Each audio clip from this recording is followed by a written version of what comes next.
That has been the frustration for years, and Monday night felt like the most familiar ending of all.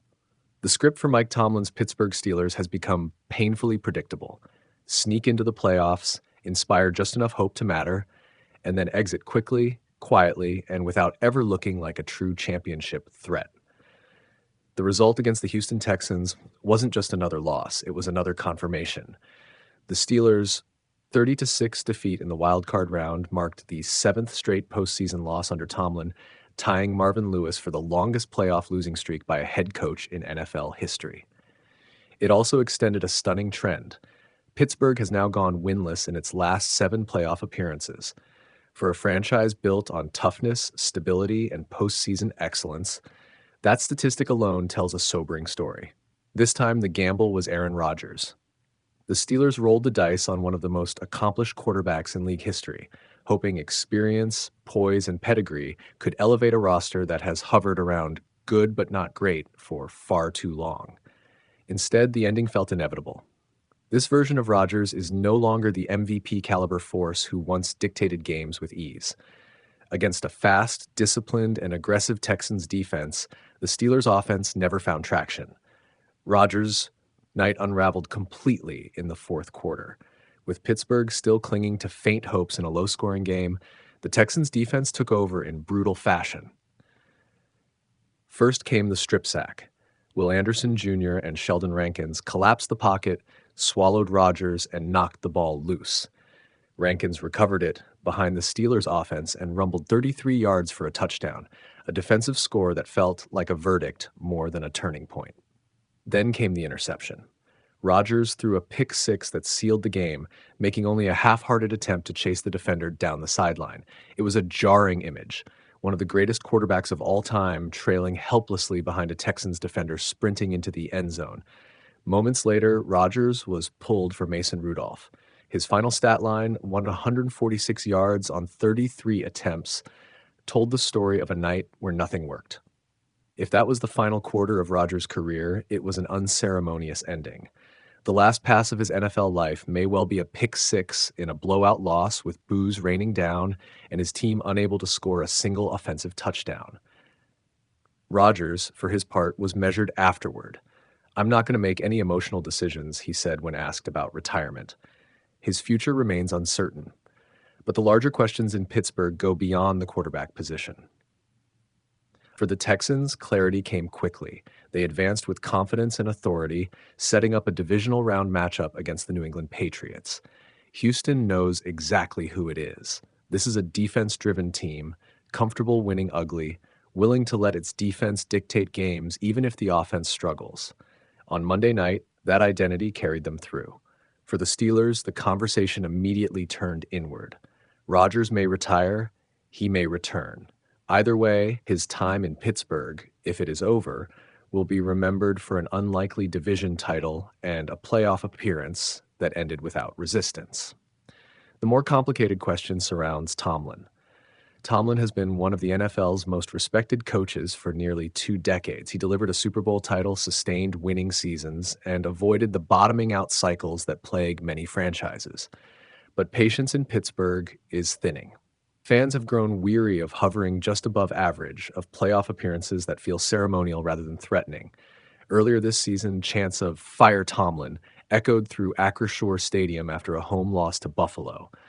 Ownership has resisted change, valuing stability above all else. Another postseason collapse will only intensify the pressure. Tomlin, unsurprisingly, brushed aside speculation. "I'm not in the big picture mindset," he said, "but the big picture is unavoidable." The game itself unfolded exactly as expected. From the opening kickoff, it settled into a defensive struggle. Houston is built for these types of games. Its defense thrives in low-scoring environments, forcing mistakes and capitalizing when opportunities arise. Pittsburgh, meanwhile, struggled to generate anything resembling offensive rhythm. Even when the Texans made mistakes, their defense responded. Early in the game, C.J. Stroud lost a fumble deep in Houston territory, handing the Steelers excellent field position. Pittsburgh turned it into just a short field goal. That would become a theme. The Steelers never reached the end zone all night. Houston's lone touchdown of the first half came on its best drive of the game. A 92-yard march capped by a 6-yard touchdown pass from Stroud to Christian Kirk. That drive alone was enough for a 7-6 halftime lead. The third quarter passed without a single point scored. The Texans had chances to extend the lead but didn't execute cleanly. Stroud threw an interception at Pittsburgh's 4-yard line, a costly mistake in a game where every point mattered. Houston's offensive challenges only grew when Nico Collins suffered a concussion and was carted off after a violent hit that drove his face mask into the turf. None of it mattered in the end because Houston's defense never wavered. When the offense stalled, the defense answered. When the moment arrived to break the game open, it didn't wait for help. After Rankins' fumble return made it 17-6 early in the fourth quarter, the game felt over. Pittsburgh's offense had shown no ability to score touchdowns, let alone rally for 11 points. Woody Marks' 13-yard touchdown run with 3:38 left removed any remaining doubt.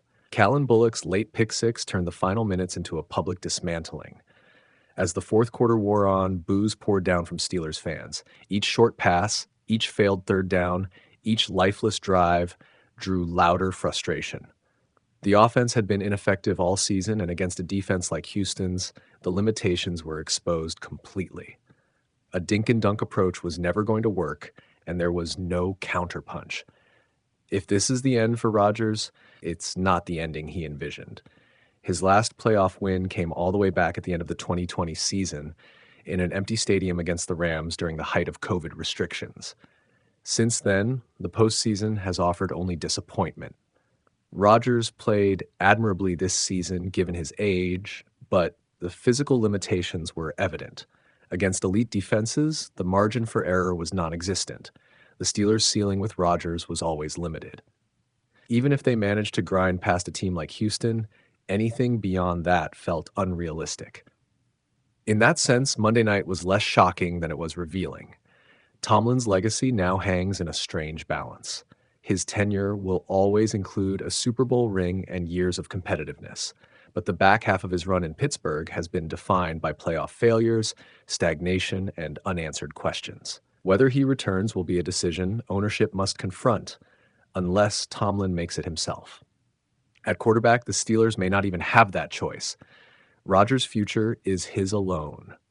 What is certain is that Monday night did not feel like the beginning of something new. It felt like the closing of a long, frustrating chapter, one defined by familiarity, disappointment, and the growing realization that simply getting to the playoffs is no longer enough in Pittsburgh.